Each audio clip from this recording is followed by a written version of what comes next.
à tous, c'est Yemina, j'espère que vous allez bien. Bienvenue sur ton podcast chrétien. Avant toute chose, je tenais vraiment à vous remercier pour beaucoup, tant d'amour que vous m'avez témoigné dans la vidéo précédente. Merci d'avoir partagé, d'avoir liké, d'avoir commenté. Ce qui me tient vraiment à cœur sur cette chaîne, c'est d'édifier au maximum et de vous donner des choses pratiques, d'être la plus claire, précise et concise possible, afin que toute cette richesse que la Bible nous donne vous soit très utile dans votre quotidien, que vous puissiez l'appliquer au quotidien pour vraiment vivre cette vie chrétienne épanouie et stable malgré les circonstances et vous rapprocher de plus en plus de Jésus et du cœur du Père. Amen. Donc, on termine le mois de l'amour, ou du moins ce que je vais appeler le mois de l'amour à cause de tout l'engouement. La Saint-Valentin et qu'on sort. Et j'hésite même à faire une série sur l'amour, je sais pas trop, dépendamment de comment le Saint-Esprit me conduit. Aujourd'hui, ce dont je veux vous parler, c'est l'amour de Dieu. Et quand je dis l'amour de Dieu, je ne suis pas en train de parler de l'amour que nous avons pour Dieu, que j'ai pour Dieu ou que tu as pour Dieu. Non, je suis en train de parler de l'amour que Dieu a pour toi. Et je crois fermement que la plupart, la majorité ou une très grande partie des combats que nous avons dans notre vie chrétienne découlent en fait de l'ignorance qu'on a de l'amour que Dieu a pour nous. C'est à cause de l'amour que Dieu a pour nous qu'on saura plus, qu'on on aura moins tendance à pécher, qu'on aura plus de facilité à obéir aux commandements, qu'on sera plus épanoui, qu'on saura s'aimer, qu'on pourra aimer les autres, etc. Donc l'amour que Dieu a pour nous en premier lieu libère et débloque tellement de choses dans notre vie et c'est ce que je veux que tu comprennes aujourd'hui. Donc peu importe si tu es nouvelle chrétienne, si tu n'es même pas chrétien, si tu es tombé sur cette vidéo au hasard ou si tu es chrétien depuis longtemps, peu importe, cette vidéo te concerne et j'espère que ces trois choses que je vais partager avec toi aujourd'hui vont t'édifier, vont te faire grandir, bref, tu vas en apprendre beaucoup. La première chose que je vais aborder aujourd'hui, c'est l'amour méritocratique. Quand je parle de méritocratie, c'est tout ce qui est basé sur le mérite. Vous savez, la façon la plus générale en fait d'élever un enfant, ou que ce soit de ce que j'ai observé, de ce que moi-même j'ai vécu, c'est que les parents ont tendance à sanctionner les mauvais comportements et en ce qui concerne les bons comportements, certains parents feront du renforcement positif. Donc, on va te féliciter, ah, c'est bien, ah, tu as bien fait, félicitations, ou rien dire du tout. Rien dire du tout. Donc, c'est-à-dire que quand tu fais des bonnes choses, tu obtiens en fait une bonne réaction de tes parents. Tu obtiens leur sourire, tu obtiens leur affection, tu obtiens leurs mots doux, leurs mots enfin encourageants. Et quand tu fais de mauvaises choses, tu obtiens le comportement contraire. Pour certains parents aussi, quand tu fais de bonnes choses, ils te diront rien en fait. Ils te diront rien, on va juste te regarder parce que, as you should, c'est des choses que tu es censé faire en fait. Mais quand si tu as eu le malheur en fait de faire des choses négatives, ah non, non, non, tu seras bien sanctionné. Inconsciemment dans la tête de l'enfant, c'est que tu te dis, pour recevoir les bonnes choses de ton père, et j'espère que vous voyez déjà où je vais avec ce raisonnement, pour obtenir de bonnes choses de ses parents, l'amour de ses parents, l'affection, l'approbation, l'encouragement de ses parents, il faut faire de bonnes actions.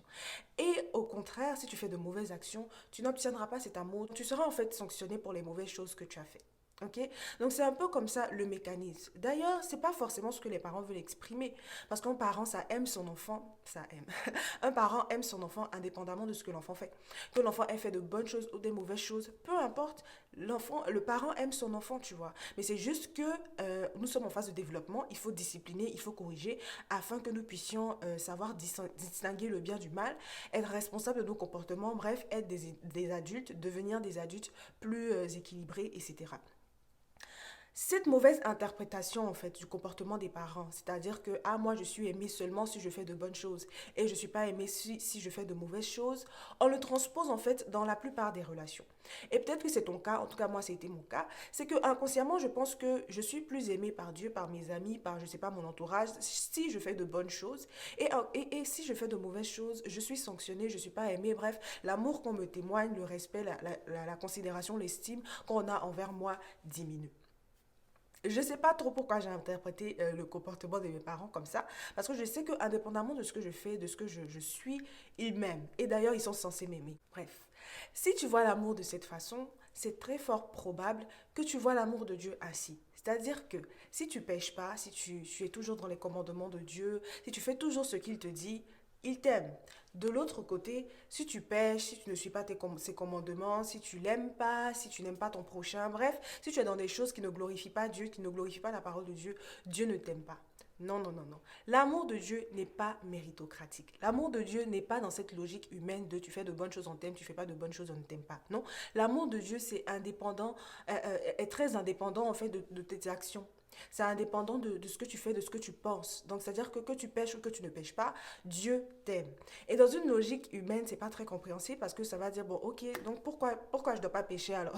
Ou pourquoi je dois arrêter de pécher si Dieu m'aime anyways? Là, je vais arriver, je vais parler de l'amour et le péché après. Pour l'instant, je veux que tu comprennes que l'amour de Dieu n'est pas méritocratique. Dieu t'aime, peu importe ce que tu fais, ce que tu es, ce que tu manifestes, ce que tu représentes. La Bible dit en 1 Jean 3, c'est le livre du mois apparemment, hein. J'en parlais dans la vidéo précédente. La Bible dit dans 1 Jean chapitre 4, au verset 9. L'amour de Dieu a été manifesté envers nous en ce que Dieu a envoyé son Fils unique dans le monde afin que nous vivions par lui. Et cet amour consiste non point en ce que nous avons aimé Dieu. Comprenons ici, cet amour consiste non point en ce que nous avons aimé Dieu. Qu'est-ce que ça veut dire? C'est que l'amour de Dieu ne dépend pas de ce que toi tu reflètes par rapport à lui, de ce que toi tu lui témoignes en fait. Garder ses commandements, garder les commandements de Dieu, on l'a vu dans la vidéo précédente, c'est une forme d'amour. C'est une façon de démontrer l'amour de Dieu. Et ici la parole dit, et cet amour ne consiste point en ce que nous avons aimé Dieu. Donc l'amour que Dieu te témoigne ne consiste pas en l'amour que tu lui montres à travers que ce soit des actes comme garder ses commandements, comme aimer ton prochain, etc. L'amour que Dieu te témoigne ne dépend pas de ces choses. Amen. Et cet amour consiste non point en ce que nous avons aimé Dieu, mais en ce qu'il nous a aimés et envoyé son Fils comme victime expiatoire pour nos péchés. Donc c'est Dieu qui nous a aimés en premier. C'est Dieu qui nous témoigne, qui nous a montré son amour en premier. C'est Dieu qui nous dit, je t'aime d'abord, avant que toi-même tu commences à aimer Dieu, avant que même tu veux donner ta vie à Christ, avant peu importe tout ce que tu veux faire en fait qui concerne Dieu, avant toutes ces choses, il faut que tu saches que l'amour que Dieu a envers toi, c'est ce qui vient en premier. Donc arrête de te débattre en fait avec des actions dans tes pensées, à croire en fait que l'amour que Dieu te témoigne est circonstanciel, dépend de ce que tu fais, dépend de ce que tu as, dépend de ce que tu es. Non. Et je pense, et moi-même j'ai décidé de faire ça, c'est-à-dire des thérapies de l'amour. C'est-à-dire des versets pour me rendre compte du niveau, de la profondeur de l'amour de Christ. Pour me rendre compte à quel point il m'aime, à quel point je lui suis précieuse, à quel point il me chérit en fait. Il faut que tu comprennes que Dieu a ta vie à cœur. Il a tes intérêts à cœur, il a ton ministère à cœur, il a ton mariage à cœur, il a ta carrière à cœur. Tout ce que, c'est-à-dire, il n'y a pas quelque chose qui te concerne que tu aimes plus que Dieu aime. Tu comprends? C'est-à-dire que ta carrière après laquelle tu cours ainsi, Dieu est plus préoccupé par ça que toi-même. Cette relation que tu cherches, Dieu la désire pour toi plus que toi-même tu la désires pour toi-même. Donc en fait, il faut arrêter de voir Dieu comme cette personne-là qui vient sanctionner, qui vient détruire les gens. Euh, Cette personne, il ne faut pas s'approcher de lui. Si tu n'es pas trop ça, tu ne peux pas t'approcher de Dieu. C'est vrai. La Bible dit que vraiment, on ne peut pas s'approcher de Dieu si on n'est pas ça.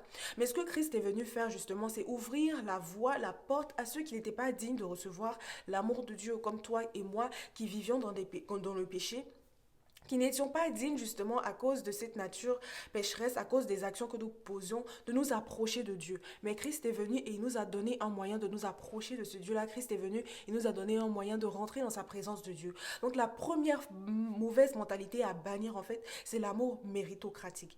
Il faut que tu acceptes l'amour de Dieu pour toi.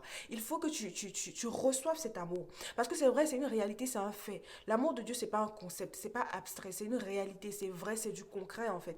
Mais il y a beaucoup de personnes qui n'arrivent pas à le recevoir. Pourquoi? Parce que c'est un blocage en fait, c'est un blocage dans les pensées. J'ai appris récemment, et le Saint-Esprit m'a donné justement cette révélation-là, que quand on parle d'endurcir son cœur, c'est pas forcément d'avoir un cœur méchant, avoir un cœur dur, non, non, non.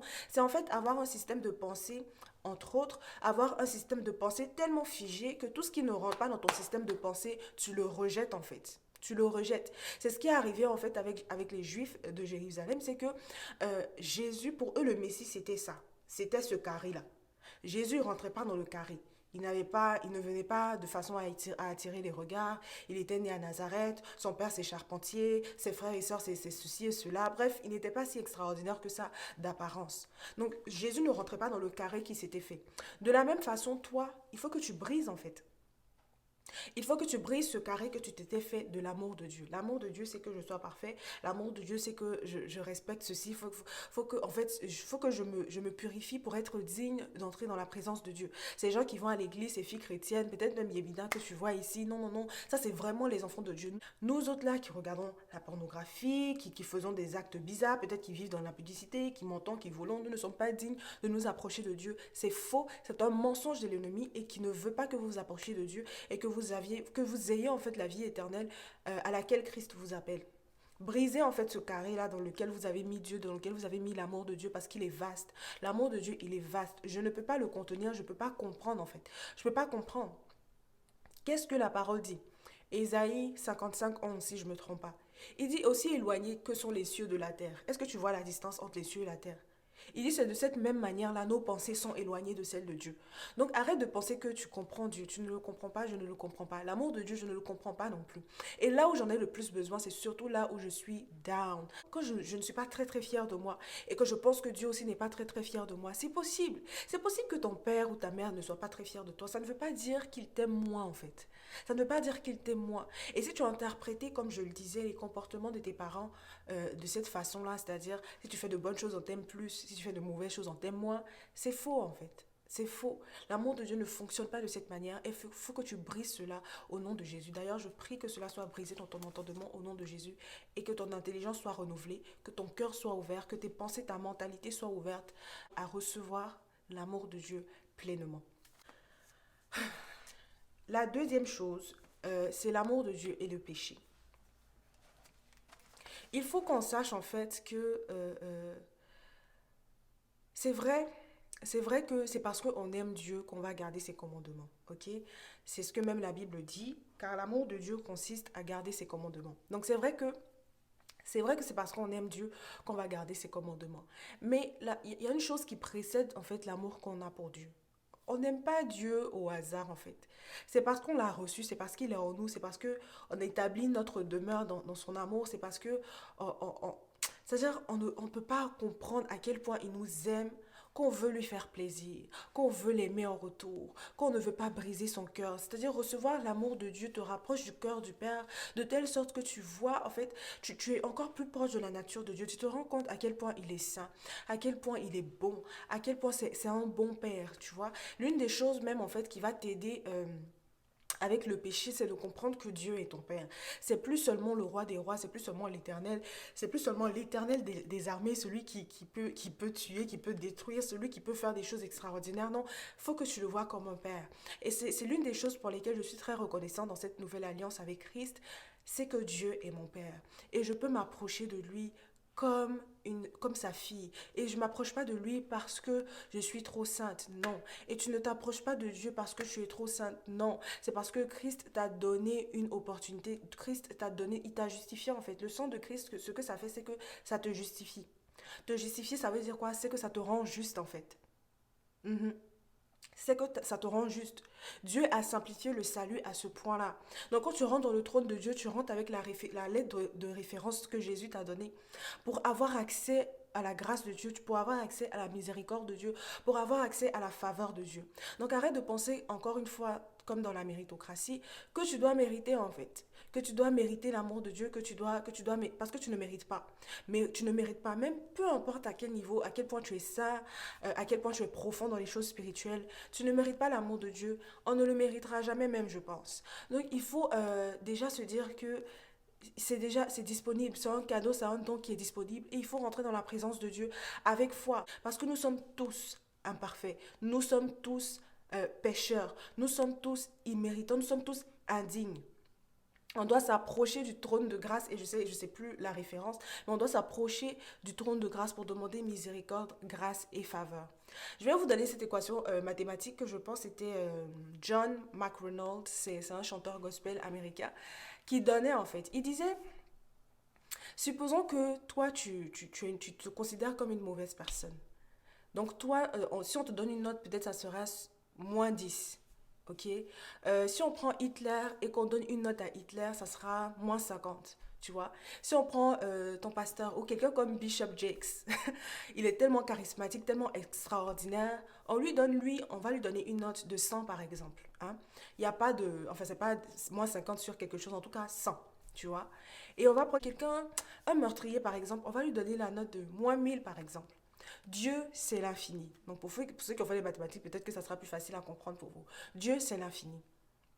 Si on te prend toi qui fais moins 10 et qu'on ajoute l'infini, ça donne l'infini. Si on prend quelqu'un qui fait moins 1000 et qu'on ajoute l'infini, ça fait l'infini. Si on prend quelqu'un comme Bishop Jakes qui fait 100 par exemple, ou 10 000, et qu'on ajoute l'infini, ça fait l'infini. Donc peu importe en fait à quel point tu es bon ou tu es mauvais, c'est l'infini. Dieu c'est l'infini en fait. Donc il n'y a rien, c'est-à-dire il n'y a rien de tellement négatif. Même si on fait moins 1 million avec l'infini, ça donne l'infini. Donc il n'y a rien que tu puisses faire, commande, que Dieu ne peut pas te pardonner. Il n'y a rien que tu puisses faire qui, qui est si grave en fait que pour laquelle ou pour lequel Dieu ne peut pas te donner grâce, faveur et miséricorde.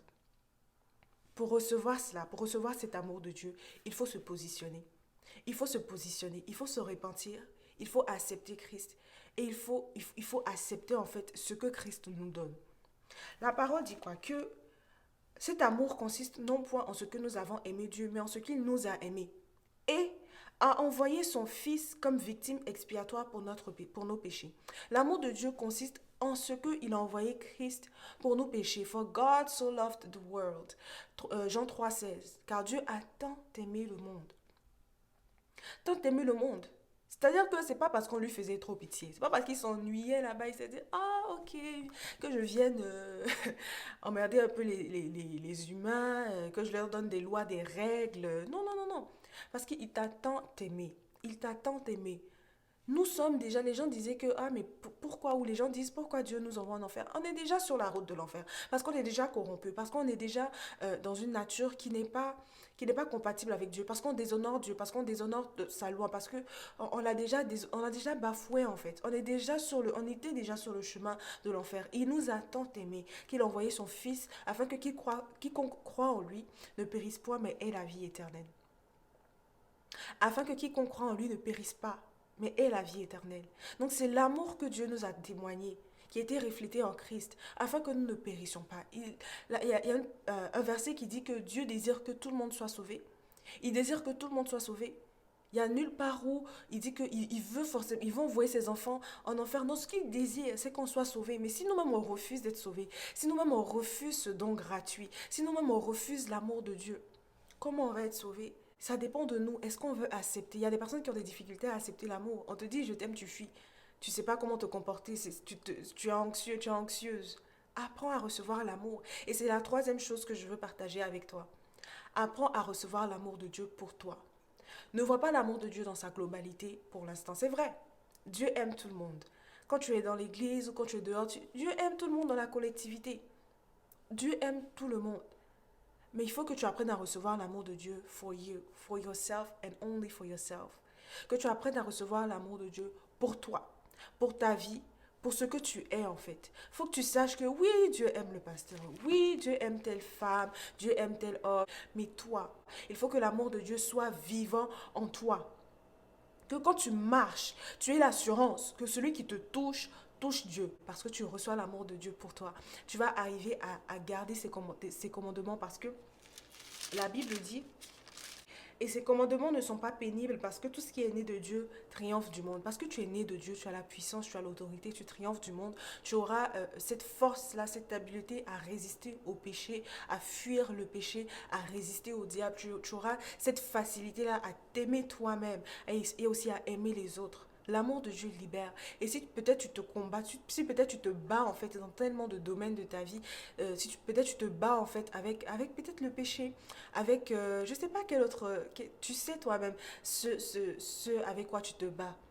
Ok, si tu sais pas, tu peux encore demander au Saint-Esprit de sonder ton cœur afin qu'il te révèle en fait la vérité des choses qui sont dans ton cœur.